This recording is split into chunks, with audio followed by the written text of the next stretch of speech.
প্রিয় দর্শক, জমে উঠেছে দুবখোলা নদীর মাছের বাজার। এখানে পদ্মা নদীর ইলিশ দেখছি।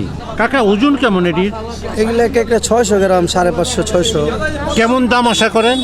1200 টাকা কেজি বিক্রি করতেছে। আর কাকা, এটার ওজন কেমন?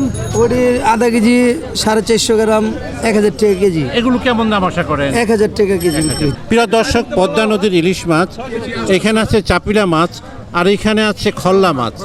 কাকা, খল্লাটা কত করে? খোলা 400 টাকা কেজি। 400। আর চাপিলাটা? 400। আর কাকা, ইলিশ মাছ কত করে? 800। 800 টাকা কেজি ইলিশ মাছ। এখানে বিভিন্ন ধরনের মাছ দেখছি। এখানে আছে শোল মাছ, এখানে আছে কালবা ওশ, তারপর রুই মাছ। কাকা, কালবা ওশের দাম কেমন কাকা? 400 টাকা। 400 টাকা। আর রুইটা? 400। 400। এগুলি তো সুপের মাছ। হ্যাঁ, সুপার মাছ। মেঘনা নদীর। আর কাকা, শোলজির কেমন দাম? 800। 800 টাকা। এটাও মেঘনা নদীর, দাউদকান্দি।